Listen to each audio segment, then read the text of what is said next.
जय हिंद।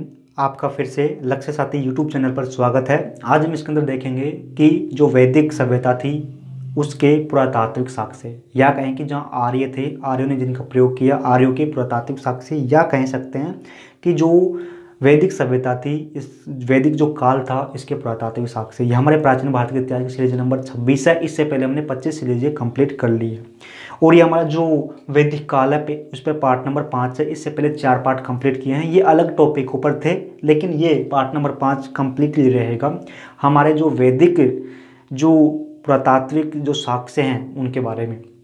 तो इसके अंदर हम देखें कि जैसे ये हमारा भारत है और ये हमारा पाकिस्तान है। जैसे हमारा देश आज़ाद होता है अंग्रेज़ों से, तो उसके बाद में इन दोनों स्थानों पर हमारे इतिहासकारों ने कोशिश की कि भाई जो वैदिक जो सभ्यता है, इस वैदिक सभ्यता के बारे में हम पुरातात्विक साक्ष्य प्राप्त कर सकें। इसकी आवश्यकता क्यों पड़ी? क्योंकि हमारे इतिहासकारों ने जो वैदिक सभ्यता है, इस वैदिक सभ्यता के बारे में हमको बताया है। तो उन्होंने बताया है, तो उन्होंने जो हमारे वैदिक साहित्य हैं, जैसे कि ऋग्वेद, यजुर्वेद, सामवेद, अर्थवेद, ब्राह्मण ग्रंथ, आरण्य ग्रंथ, उपनिषद, जो कि एक वैदिक साहित्य के इससे इनसे जानकारी प्राप्त करके हमारे इतिहासकारों ने हमको बताया है। लेकिन हमारे इतिहासकार उनको प्रमाणित तौर पर नहीं कह सकते हैं कि भाई जो इन साहित्यों में लिखा है वो बिल्कुल सही है। हो सकता है कि कुछ गलत भी हो सकता है, कुछ मिथ्या भी हो सकता है, या कहें कि कुछ झूठ भी हो सकता है, उसमें कुछ अंधविश्वास भी हो सकता है, कुछ भी हो सकता है, क्योंकि वो केवल साहित्यों के आधार पर थे। और साहित्यों में हम ये नहीं कह सकते कि जो लिखा गया है वो बिल्कुल सही है। तो इसलिए हमारे इतिहासकारों को आवश्यकता पड़ी, ताकि जो यहाँ पर वैदिक सभ्यता पली बड़ी, वहाँ पर हम खुदाई करें और वहाँ से खुदाई करके हम कुछ साक्ष्य प्राप्त कर लें। उन साक्ष्यों के आधार पर हम प्रमाणित तौर पर कह सकते हैं कि भाई जो हम यहाँ पर वेदों में लिखा है ये बिल्कुल सही है। तो इसलिए हमारे जो आज़ादी के बाद में यहाँ पर खुदाई करना आरंभ कर दिया, जहाँ पर वैदिक सभ्यता पली बड़ी थी। अब इसके बाद में देखें कि हमारे इतिहासकारों ने जब वैदिक सभ्यता की खुदाई की, तो वहाँ से साक्ष्य मिले। तो उनके आधार पर हमारे इतिहासकारों ने जो वैदिक काल है उनको 2 भागों में बांट दिया, एक तो पूर्व वैदिक काल और एक उत्तर वैदिक काल। ये क्यों बांटे? क्योंकि भाई पूर्व वैदिक काल में हमको अलग प्रकार के साक्ष्य मिले और जो उत्तर वैदिक काल है यहाँ पर अलग प्रकार के। इसलिए हमारे जो इतिहासकारों ने वैदिक जो काल है, इस वैदिक काल को ही 2 भागों में बांट दिया। अब वैदिक काल होता है जो कि 1500 ईस्वी पूर्व से आरंभ होता है और लगभग 500 ईस्वी पूर्व तक आता तक वैदिक काल समाप्त हो जाता है। हमने इसको 2 भागों में बांटा, पूर्व वैदिक काल। अब पूर्व वैदिक काल जो कि 500 ईस्वी पूर्व से लेकर 500 ईस्वी पूर्व में आरंभ होता है और 1000 ईस्वी पूर्व में समाप्त हो जाता है, तो है ना। और फिर जो उत्तर वैदिक काल है, ये उत्तर वैदिक काल जैसे ही पूर्व वैदिक काल जाता है, ठीक उसी साथ 1000 ईस्वी पूर्व से आरंभ हो जाता है, लगभग 500 ईस्वी पूर्व तक उत्तर वैदिक काल टाइम पीरियड चलता है। तो यहाँ पर हमारे इतिहासकारों ने खुदाई की, तो साक्ष्य प्राप्त किया। साक्ष्य के आधार पर हमारे इतिहासकारों ने जानकारी दी, जो हमको बताएंगे। तो पहले हम बताएंगे पूर्व वैदिक काल के, उसके बाद हम बताएंगे उत्तर वैदिक काल के बारे में, ताकि आपको अच्छे से समझ में आ जाए। तो देखते हैं कि हमारी जो ये है ना, हमारे इतिहासकार हमने देखा कि उत्तर वैदिक पूर्व वैदिक काल, तो पूर्व वैदिक काल का टाइम पीरियड तो 1500 ईस्वी पूर्व के से लेकर 1000 ईस्वी पूर्व तक लगभग। तो ये सप्त सैंधव नामक स्थान पर था। अब सप्त सैंधव है ना, जो कि ये वाला इलाका है, इसके अंदर जो पाकिस्तान है उसका पंजाब और भारत का जो पंजाब है, ये दोनों पंजाब आ जाते हैं। साथ ही राजस्थान का उत्तरी भाग आ जाता है। और यानी कह सकते हैं मोटे तौर पर कि भाई जो सिंधु नदी है, सिंधु नदी का तो सिंधु नदी से तो पूर्व में, और जो गंगा नदी है, इस गंगा नदी के पश्चिम में जो ये इलाका है, इस इलाके पर जो सभ्यता बड़ी फूली थी, उसको हम कह सकते हैं कि पूर्व वैदिक कालीन सभ्यता, पूर्व वैदिक कालीन सभ्यता, या कहें कि 1500 ईस्वी पूर्व से लेकर 1000 ईस्वी के बीच में जो वैदिक सभ्यता यहीं पर पली बढ़ी। तो यहीं पर पली बढ़ी, तो हमको जो पुरातात्विक साक्ष्य भी यहीं से मिलेंगे। तो हम बात कर रहे हैं यहीं से जो हमको साक्ष्य मिले उनकी बात करेंगे। तो हमारे इतिहासकारों ने यहाँ पर जब खुदाई की, तो यहाँ पर उनको मिला कालय मर्दभांड, लाल मर्दभांड, ताम्र मर्दभांड और गेरूनी मर्दभांड। यानी कि काले, लाल, ताम्र, गेरूनी मर्दभांड, यानी कि मिट्टी के बर्तन। भाई इतने पुराने समय के हमको अवशेष थोड़ी ना मिलेंगे, तो मिट्टी के बर्तन, क्योंकि यहाँ पर प्रयोग किया गया था मिट्टी के बर्तन, तो इन मिट्टी के बर्तन हमको यहाँ पर मिलते हैं। काले, लाल, ताम्र, गेरूनी मिट्टी की मर्दभांड देखने को मिलते हैं।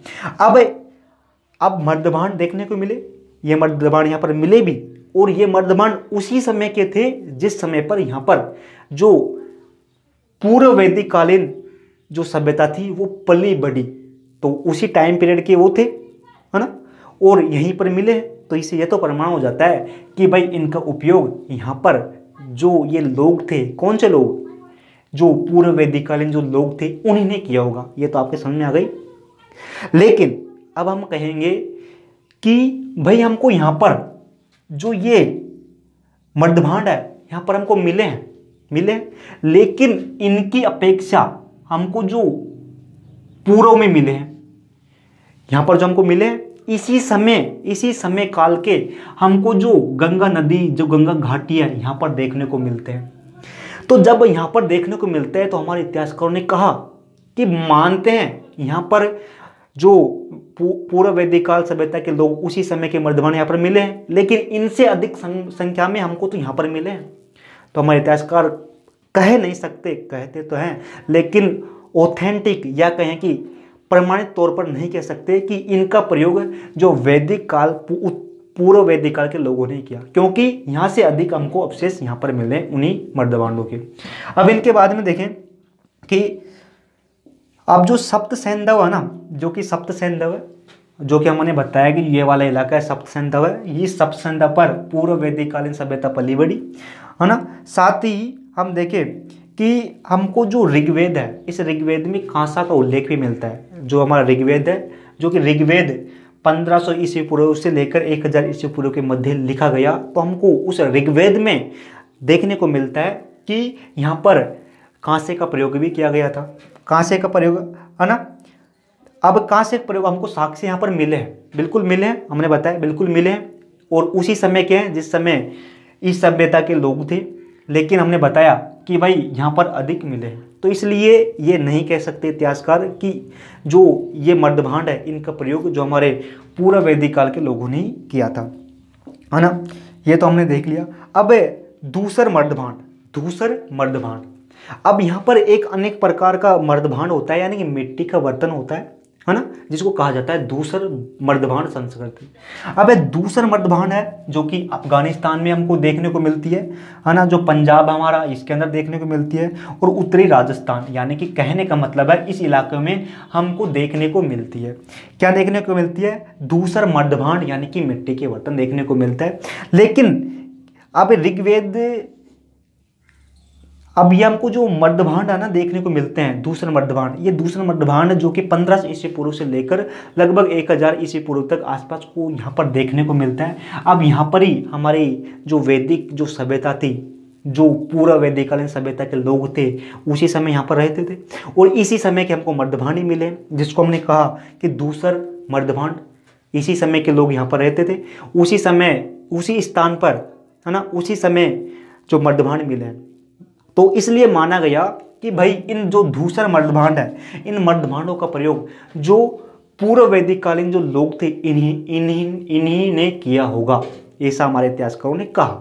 लेकिन कुछ इतिहासकारों ने कहा कि भाई मानते हैं कि यहाँ पर मर्दभांड मिले हैं, और उसी समय के मर्दभांड मिले हैं जिस समय जो पूर्व वैदिक कालीन लोग रहते थे, तो है ना, मानते हैं कि भाई इन्हीं लोगों ने प्रयोग किया हुआ। लेकिन इतिहासकारों ने कहा कि जो ये दूसरा मर्दभांड हमको मिले हैं, ये हमें प्रतीत होता है कि ये जो मर्दभांड है, ये मर्दभांड अस्थायी लोगों ने इनका उपयोग किया गया होगा।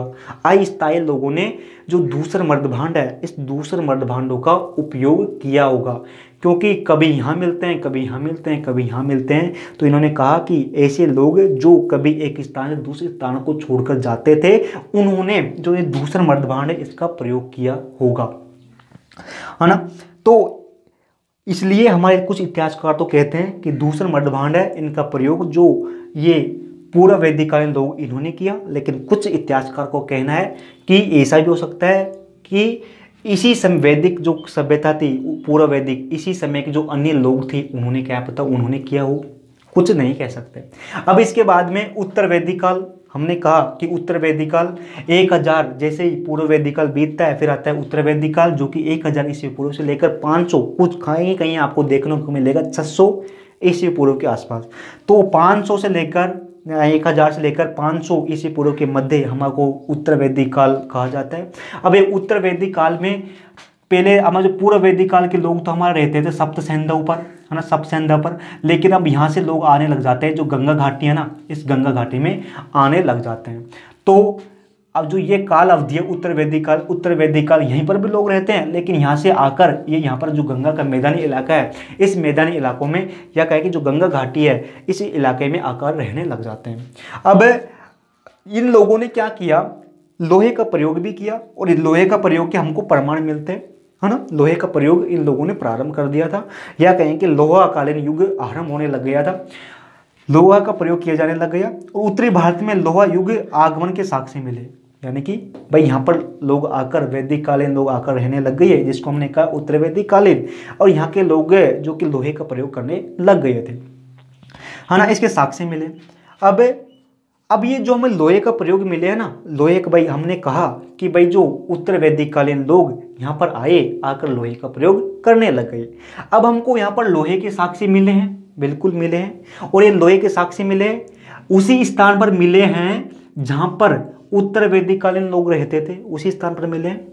साथ ही उसी समय अवधि के हैं जिस समय अवधि में ये उत्तर वैदिक कालीन लोग रहते थे, यानी कहने का मतलब है कि वही स्थान जहाँ पर जो उत्तर वैदिक कालीन लोग रहते थे वहीं के हमको साक्ष्य मिले। साथ ही उसी समय अवधि यानी कि 1000 ईस्वी पूर्व से लेकर 5 ईस्वी पूर्व के मध्य हमको साक्ष्य देखने को मिला है। तो इससे हम प्रमाणित तौर पर कह सकते हैं, ऑथेंटिक तौर पर कह सकते हैं कि भाई इन लोगों ने ही लोहे का प्रयोग किया गया था, इन्हीं लोगों ने लोहे का प्रयोग किया था, इसलिए हम इसको एक कह सकते हैं, है ना। इसके अंदर कोई भी डाउट नहीं है, बिल्कुल। इसके साथ ही अब यहाँ से लोग जैसे यहाँ पर आए, यानी कि सप्त सिंधु नाम के स्थान से जैसे गंगा घाटी की ओर लोग बढ़ते हैं, तो यहाँ पर तो लोग प्रयोग करते थे, किसका करते थे कि काले लाल मर्दभांड, इन प्रकार के मर्दभांडों का प्रयोग करते थे यहाँ पर तो।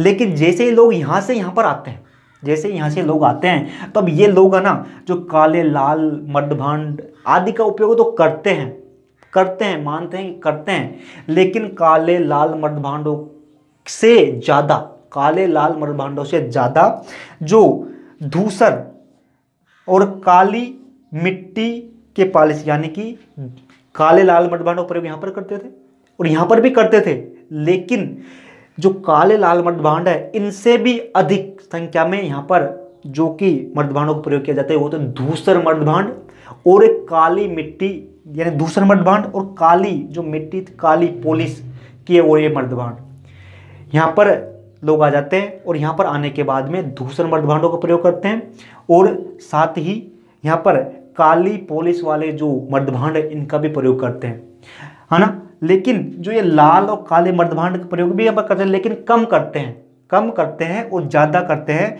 और धूसर मर्दभांड और काली पॉलिश थी इसके बर्तनों का प्रयोग करते हैं। अब इसके बारे में देखें साक्ष्य, यहाँ तो हमने देखा कि भाई यहाँ पर साक्ष्य अस्थायी जीवन के थे, लेकिन जैसे ही यहाँ पर लोग आते हैं तो यहाँ पर जो हमको जो साक्ष्य मिले, जो हमने बताया, ये स्थायी जीवन के थे, यानी कि लोग एक स्थान पर रहते थे और वो लोग यहाँ पर प्रयोग करते थे।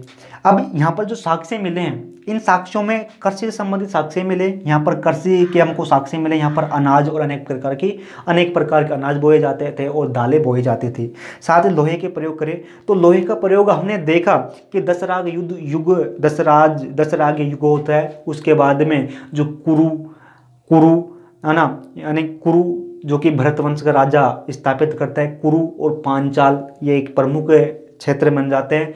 यहाँ पर कुरु और पांचाल इन स्थानों पर हमको साक्ष्य मिले कि यहाँ पर युद्ध करने के लिए हथियार भी बनाए गए थे, जिसको हमने कहा कि युद्धास्त्र। साथ ही यहाँ पर हमको देखने को मिले कुल्हाड़ियाँ, वैदिक कालीन जो उत्तर वैदिक कालीन कुल्हाड़ियाँ देखने को मिली है। साथ ही चिमटे पकड़ने के वाला तो चिमटे वो मिले हैं, पिने मिली है, कीले मिली है, और इमारतों जैसे कि भवन निर्माण के अंदर भी लोहे का प्रयोग किया गया है, यहाँ पर हमको साक्ष्य मिले। साथ ही यहाँ पर कांच के उद्योग भी थे, ऐसे भी हमको प्रमाण मिले।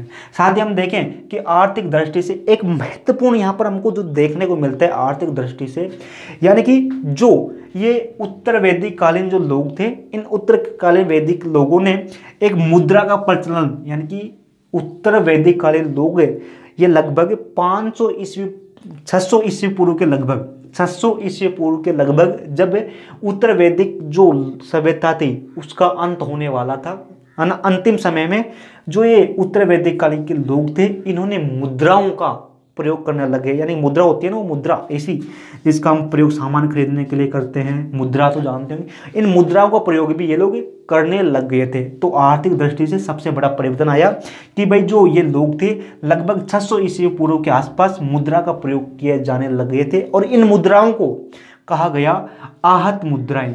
आहत मुद्राएं कहा गया, आहत मुद्राएं कहा गया। तो हमने यहाँ पर समझाने का प्रयास किया और देखो हम सामान्य रूप से कह सकते थे कि भाई किसी प्रकार का यहाँ पर कोई साक्ष्य नहीं मिले, है ना, अधिकतर यही कहते हैं। लेकिन फिर भी हमने ये समझा और बात कहेंगे कि ये जो जानकारी है ऑथेंटिक है और केंद्र सरकार भी इसको मानती है। तो हमने समझाने का प्रयास किया, शायद आप समझे होंगे। इसके बाद में इन्हीं चीज़ों के नोट्स जो इस वीडियो का डिस्क्रिप्शन है यहाँ पर टेलीग्राम चैनल की लिंक मिल जाएगी और यहाँ पर इनके नोट्स वहाँ पर मिल जाएंगे। तो फिर मिलते हैं। जय हिंद। कैसा लगा बता देना, कुछ कमी हो तो जरूर बताना। ठीक है, फिर मिलते हैं।